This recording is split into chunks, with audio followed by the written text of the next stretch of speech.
Hello বন্ধুরা, আমি চম্পা blog থেকে ভিডিওটি করছি। আমি চম্পা বলছি। আমার এই ভিডিওটি দেখে আপনারা নিশ্চয়ই বুঝতে পারছেন আমি কি গাছ নিয়ে ভিডিও করছি। আমি যে মূলত 3টে গাছ নিয়ে ভিডিও করছি। যে 3টে গাছ হলো, একটা হলো অ্যাজিলিয়াম গাছ, এটা হলো বেগম বাহার গাছ, এটা হলো ক্যামেলিয়া গাছ। ঠিক আছে, এই গাছগুলো সাধারণত ঠান্ডা দেশের গাছ, পাহাড়ি অঞ্চলের গাছ। এবার এই গাছগুলোতে এখন মোটামুটি বছর 2-3 ধরে এইসব এলাকাতেও ভালোই হচ্ছে, বা লোকের মুখে ভালোই এই গাছগুলোর নাম শোনা যাচ্ছে। এই গাছের একটাই মানে ক্যামেলিয়া গাছের একটা পরিচয় মানে ব্যাপার হলো, এই গাছের ফুলগুলো যখন ফোটে তখন ঠিক গাছগুলো মানে দেখতে হেভি হেভি সুন্দর হয়। আর এই ফুলগুলো যখনই ফোটে সব একসাথে ফোটে গাছের। আর ফুলগুলি সাধারণত 10-12 দিন ফুল আপনার গাছে থাকবেই। আর এইগুলোকে মোটামুটি আপনারা গোলাপ ফুলের সাথে এই ফুলগুলোকে তুলনা করতে পারেন। এবার আমার এই ভিডিওটি আপনারা দেখবেন, দেখে একটা লাইক কমেন্ট শেয়ার করবেন। আর নতুন বন্ধুদের বলছি একটু সাবস্ক্রাইব করবেন। আমার এই ফুল গাছটি মোটামুটি 1 বছরের গাছ, কিন্তু এই গাছে একটু বুঝে বুঝে জল দিতে হবে, জল যেন একদম না দাঁড়ায়। দেখুন আমার এই যে আমি কালকে জল দিয়েছি, আজকে আর জল দেবো না। তা মাটিটা একটুখানি শুকনো শুকনো আছে।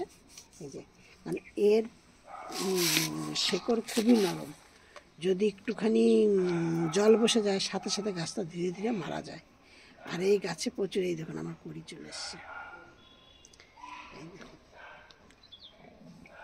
বুঝেছেন? এগুলো সব কিন্তু করি গাছের।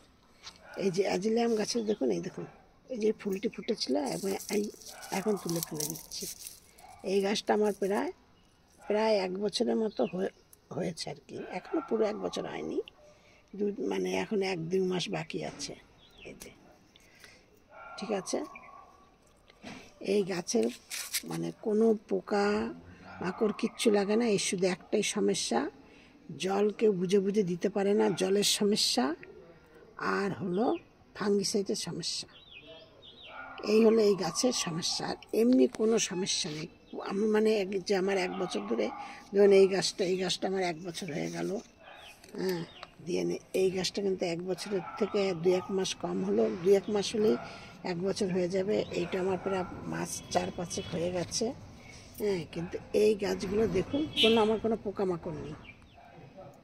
হ্যাঁ, শুধু এর একটাই সমস্যা, সবসময় গাছগুলো আমার ছাদে থাকে, একটু ভয় থাকে জল যদি বেশি পড়ে যায় তাইলে।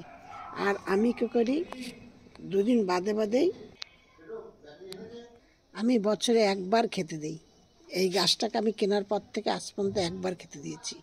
এই সময় এই গাছের পাতাগুলো একটু পড়ে যায়, কিন্তু আবার এই সময় আমি খেতে দিই। খাবারটা আমি কী দিই, একটুখানি একদম সামান্য খোল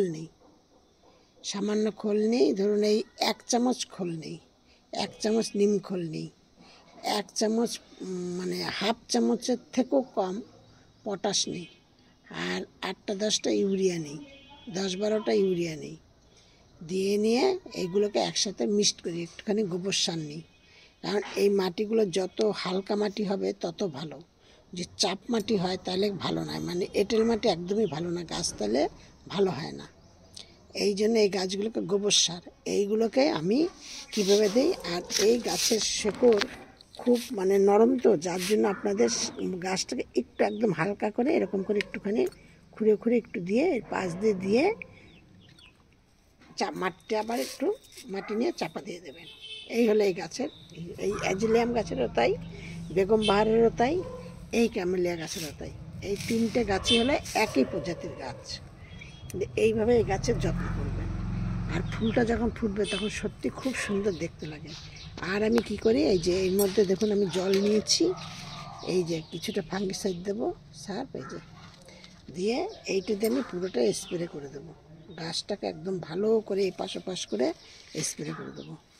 আর যখন এই ফাল্গুন মাস, চৈত্র মাস, বৈশাখ মাস, মানে চৈত্র আর বৈশাখ এই 2 মাস খুব রোদ থাকে, সেই সময় কী করবেন, গাছগুলোকে আপনারা একদম মানে অত দুপুরে রোদ্রে রাখবেন না, সকালে বিকালে রোদ্রে রাখবেন। সকালে বিকালে রোদ্রে রাখবেন, দুপুরেরটা ওই রোদ্রে রাখবেন না। বা যদি আপনাদের যদি বাগানে কোনো বড় গাছ কি কোনো সেট বা কোনো মানে একটু অত মানে কড়া রোদ্রে আর কি রাখা চলবে না, তাহলে গাছের ক্ষতি হবে। এইভাবে গাছকে পরিচর্যা করুন। আর এই অন্তত মাসে একবার করে ফাঙ্গিসের সাপ দিয়ে গাছকে ভালো করে স্প্রে করে দিন। আর মাঝে মধ্যে একটু এই স্প্রে করার পর সেই জলটা গাছের গোড়ায় ভালো করে দিয়ে দিন। মানে এদের হলো সমস্যাই হলো ফাঙ্গিসাইড, আর কিচ্ছু না। এই 3 রকমের গাছেরই তাই। আমি এবার এটা দিয়ে স্প্রে করে দেবো।